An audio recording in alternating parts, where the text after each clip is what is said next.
Thank you very much, Anne. It now gives me great pleasure to introduce Dr. Michael Llorenz, Professor of Management and Director, the Entrepreneurship Center, Touro College Graduate School of Business, and also a dear friend of mine. Professor, the floor is yours.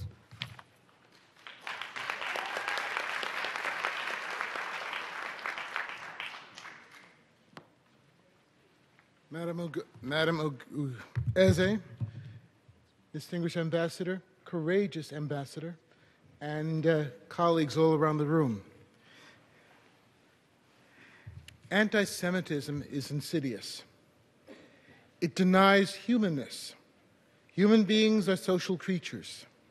Our existence is defined in relation to one another. By dint of this, social inclusion is critically important to our individual well-being and our place within humanity. History has demonstrated, and current research in business, sociology, demographics, psychology, and the law show that anti-Semitism is deeply embedded in society. Regrettably, no one can suggest a single way to eradicate anti-Semitism, any more than anyone can show a single way to eradicate racism, the other side of the proverbial coin. Anti-Semitism is deeply rooted in the concept of otherness. Otherness is an excuse for anti-Semitism. Those things that can be done to foster social integration are tools to break down the walls of anti-Semitism. To borrow from Joseph Schumpeter, entrepreneurship is essentially getting new things done. Entrepreneurship can and does take many forms. My aim today is to share my thoughts about some of the forms that it can take to foster social inclusion and consequently to reduce anti-Semitism. I recommend 5 steps. Now take note, what I'm going to talk with you about is subtlety. We're all very passionate persons, and we need to approach anti-Semitism in 2 ways. On the one side, with passion that is overt, and on the other side, with the subtle actions that we can take every single day. Step 1, let's consider entrepreneurship directed to college and graduate student entrepreneurs. Most leaders of American society, beginning within the next 10 to 20 years, are not going to be Ivy League graduates. The vast majority will enter the workforce as employees. Many of the graduates are attracted to commercial entrepreneurship, and others are fascinated by social entrepreneurship. We need to support them. Direct support of budding entrepreneurs.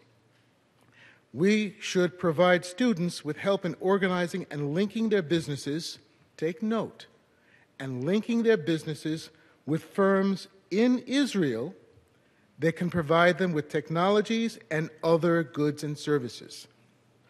Now that's a very different approach than what most of us are thinking about in terms of changing changing anti-Semitism. Simultaneously, with the connection, the linkage between the businesses in Israel and budding entrepreneurs here, we need to provide mentors who are trained to weave elements of ethics and culture into their advisement. Very subtle. The rationale, entrepreneurs are generally independent thinkers. Younger persons, not only younger person, of course, are usually more open-minded than others. So there's a natural match. As entrepreneurs develop, their perception of Jews and Israel will improve. It is very difficult to feel negative about a set of persons when your own personal experience is positive. Step 2, indirect promotion of entrepreneurship. Incentives are the best way to gain desirable behaviors. Students want recognition and money. Spark their entrepreneurial natures by offering regional research essay competitions. These competitions should be broadly themed to capture the imaginations of business, science, sociology, and other students. Encourage students to write focused papers about Israeli technologies that could be applied within the United States. For example, an anthropology student might address a question of ancient precursors to modern water management or to creative approaches to agricultural production. A political science student might look at local zoning or environmental policies and how Israeli technology or process might compare to one from elsewhere. A business student might do a feasibility study for an Israeli company that wants to expand into a U.S. market. The competition should be structured to provide each college with the opportunity to produce a winner. Rationale: as students research companies and their products, they are likely to become more favorably disposed toward them, the products, and the producers of the products, and Israel. Israel's contributions in science, technology, and particularly in agriculture are tremendous. This program would promote knowledge, one, and an appreciation of those contributions. Participants would receive information packages showcasing companies from various industries and, in context, highlighting Israeli and American Jewish culture. Step 3, social entrepreneurship. Young persons seek meaning in their lives. Support their quest. Have an open competition for a culturally diverse team of students to design a program, a course, a film, or an event to promote intergroup awareness and harmony. The young understand social media. Some of us too. But the young understand social media. Encourage them to use it, and to use it well. Offer a competition for students to design a social media, this is a good one. Offer a competition for students to design a social media campaign against anti-Semitism.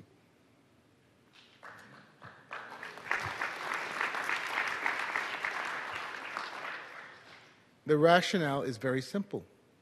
Entrepreneurship is highly effective public diplomacy. Step 4, enlist faculty in entrepreneurship. Teachers are vital. They provide experiences and perspectives that shape students' thinkings. Relative to teachers, I propose 3 things. 1, encourage faculty across the United States to submit their course outlines with a 1-page explanation of how they, the courses, are contributing to the reduction of anti-Semitism or racism. Good contributions would be honored by being listed in a national registry and contributors honored. Retired faculty members could serve as the judges. The cost, minimal. Paper, ink, a flash drive, and volunteer time. Number 2, have regional competitions among faculty to design a course, a program, or other learning experience explicitly designed to reduce anti-Semitism or racism, or both, preferably. Winners would receive prizes ranging from $3,000 down to $1,500. Number 3, have regional competitions among faculty who include an actual client either in commercial entrepreneurship or social entrepreneurship courses. And the courses have to embody the concept of tikkun olam, improving the world. Have the course product submitted, because that way you have an example that can be replicated, and prizes for this would range from $2,500 all the way down to $500. Rationale: everyone learns and shares the learning. Step 5, support women in entrepreneurship.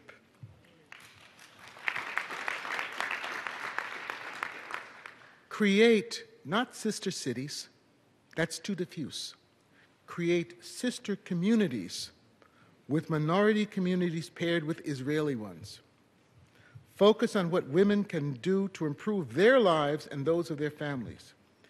Israel is famous for its agriculture. Most of us here in this country don't realize that.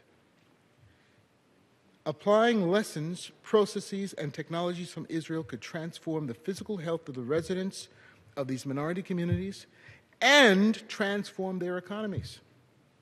Help roof gardens, community gardens, basement gardens improve the diets and the food supplies locally. Help them learn how to use wave energy, something that most Americans have not even begun to learn about. But in Europe and in Israel, things are well known about this. In brief, I proposed Skype-based sister communities, learning about agriculture, food, and micro-entrepreneurship to bring about relationships benefiting generations to come. Because once these sister communities start working together, they will talk with each other, they will change their families, they will change the attitudes of everyone that they come in contact with, because they're no longer thinking about the otherness of someone else. You take my point. Their shared experience will reduce the otherness expressed at home and ultimately in the local community. When a single person speaks out against bigotry, it is reduced. In conclusion, I'm going to break the last part of this because I have to mention somebody in this room. He's an example, as Ezzy and I spoke about before. He's an example of what I was just talking about how teachers can influence your thinking. I was a graduate student back in the 1970s in policy analysis and management. And I'm a Cuban American born in Connecticut. And I had one professor who's also Cuban American, an MBA PhD, Dr. Heriberto Romero Dixon. And he said, you have to read this book. And in those days, we didn't say no. If your professor said you should read a book, you read the book. And he said, read this article on trade policy. Now, I was not interested in trade policy. I have to tell you very frankly. I was going to be a rich manager down on Wall Street, and I read that. And then he said, I want you to read this. It's on the Israeli diamond industry. And he never told me anything about the person who wrote the articles. He just said, there's this man, you have to read his book, his articles. His name was Dr. Michael Zinberg. Well, I ran into Dr. Michael Zinberg in the hallway in Brooklyn. Yes, I did. In Brooklyn. And we started to talk, and that was the first time I knew the rest of the story.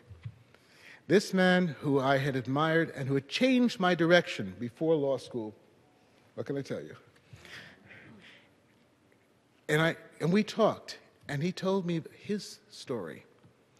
He is a Holocaust survivor. And I asked if he'd be kind enough to join us today because I wanted to make sure that I said hello to him and thank you to him, because this is what this program is really all about. Michael, Dr. Zinberg.